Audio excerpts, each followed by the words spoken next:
Hey guys, welcome back to Reddit with Riss. Before we get started, please consider subscribing if you're a big fan of Reddit stories. Alright, let's get started with our first story from r/ProRevenge. This first story is from Mikey_Audrey_Myers, entitled, Boyfriend cheats on me with my step-sibling, so I get him kicked out and destroy his relationship with his parents. I've been wanting to post this story on here for absolutely ages, but I just never got around to doing it. So then I figured, since I have a Reddit account now, I might as well post it. When I was around 17, I started dating a guy who was 19. I'll call him Jake for the sake of this post. Also, the age of consent where I live is 16, so nothing illegal happening here. We got on well, spent a lot of time together, and cared for each other a lot. We even started talking about living together once we both moved out. We were a perfectly happy couple. Or, so I thought. You see, after we'd been dating for a few months, something in Jake changed. He was getting a lot more distant. Whenever he was with me, he'd be checking his phone constantly. We stopped spending as much time together, and he started to get really funny about public affection, regarding things like holding hands and stuff. He also seemed to start caring less and less about my feelings. I used to have a bit of a thing for humiliation in the bedroom, nothing too far, and we'd spoken about what Jake should and shouldn't say. But he started to get more and more degrading. He'd tell me how no one would ever love me and would pick on my insecurities. I actually broke down crying a few times when this happened. To give him a bit of credit, the first few times he did stop everything he was doing and apologize/cuddle with me until I felt better, but eventually that stopped too, and he just began rolling his eyes and telling me to grow up. He was like a completely different person. The insults started to seep into our everyday life. He'd pick on my appearance a lot, bring up my family. I was dealing with a lot of family issues at the time. Bring up the fact that I slept around before we dated, a sort of rebellion caused by the family issues, etc. If I got upset by it, he'd just leave the room and let me cry by myself. I started to feel like it was my fault our relationship was falling apart. Maybe I just wasn't good enough for him.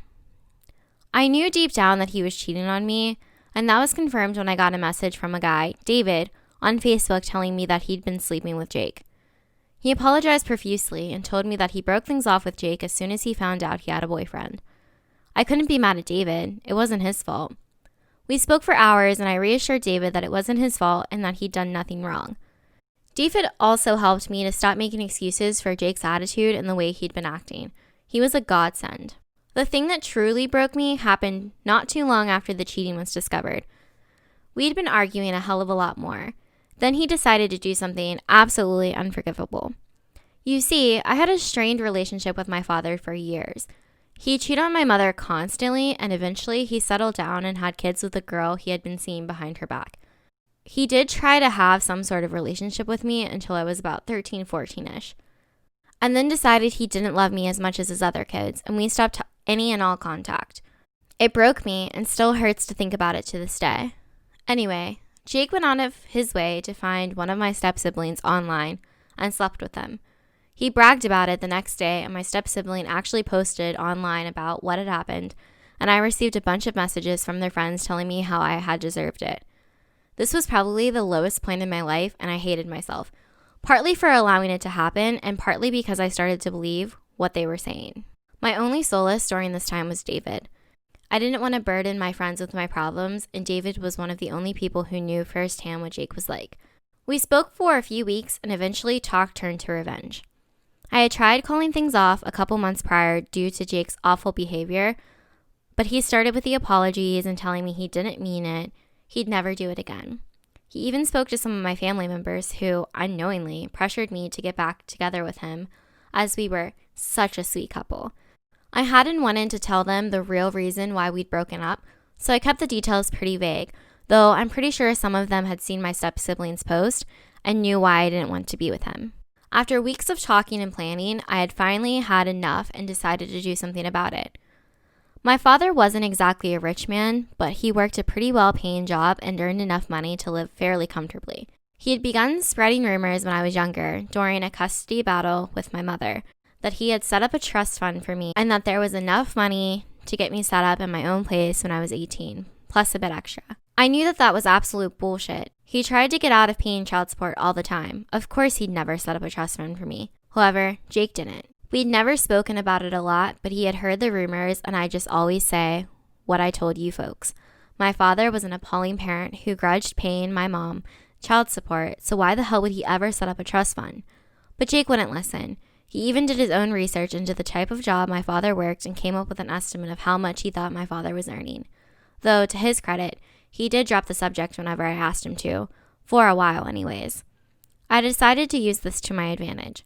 Jake and I were still dating, though I avoided him at any chance I got, until one night where I sat him down and told him that since I'd be turning 18 in a couple of weeks, I started thinking about us getting our own place, with the trust fund my father had set up for me.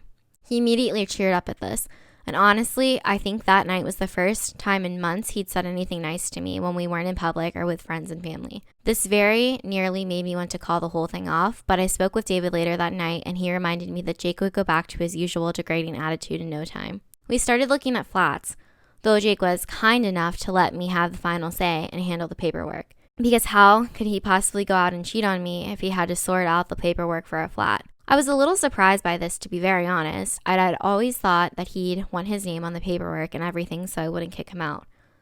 But at this point, he'd slept with my step-sibling, degraded me, smashed my self-confidence to pieces, and he cheated on me regularly.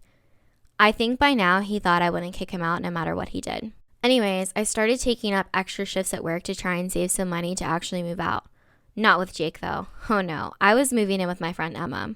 We had both been thinking about moving out for a while anyways, and though, why not just be roommates? We found a cute little one-bedroom flat that was close to our college and work and started getting stuff sorted to move in. I also didn't want to bring any trouble to my mother's door if Jake started kicking up a fuss. Emma had no issue with clawing the face off of him if need be, and told me to not worry about him coming to our front door. Then came the next part of the plan. I waited till a week or so before Jake and I were supposedly moving into our own flat and stole his phone for a few minutes. He'd stopped caring about leaving his phone unattended and would sometimes flat out brag about how lucky he was to be able to sleep with whoever he wanted and come home to a little bitch who'd make him dinner. So that day when he went out for a shower, he wasn't all too bothered about taking his phone with him.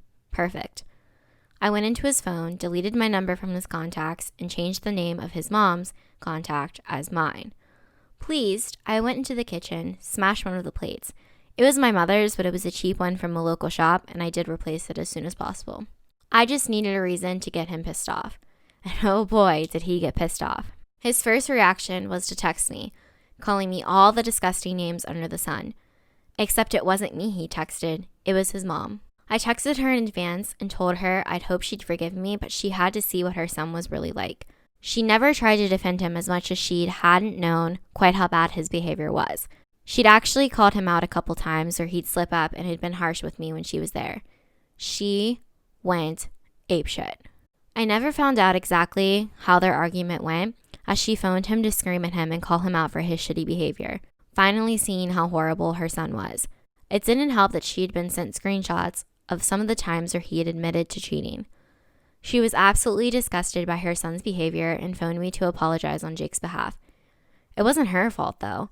He's old enough to know how to act like a damn adult.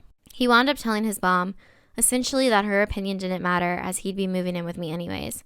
Needless to say, when he called me on Facebook, after I deleted my number from his phone, I took some satisfaction in telling him that we weren't moving in together, that the trust fund wasn't real. I'd already told him in the past, he just refused to listen, and that I'd move in with Emma. I was called all the sluts and whores under the sun. His voice sort of turned into white noise after a while. I told him that we were over and hung up, blocked him on everything. He had to run back to his mom and dad, his tail between his legs, and they took him back for a little while. Though after a bit, the arguments became too much, and his parents kicked him out. He stayed with a couple friends for a few months before he managed to get his own place. His parents, especially his mother, have not been the same with him since. I still talk with his mom on occasion. Lastly, David and I took the liberty of sending screenshots of Jake's abuse to as many of the people he'd been hooking up with as possible. A couple of sleepless nights were spent trying to track people down on Facebook. Part of it was to get back at Jake, but most of it was just to make sure that none of them got roped into a full-on relationship with him and had to deal with all the crap I'd gone through. So there it is, my little story of ProRevenge. Thanks for joining us for this story. If you liked what you heard, make sure to subscribe, like this video, and leave a comment. Thanks so much for listening to Reddit with Riss.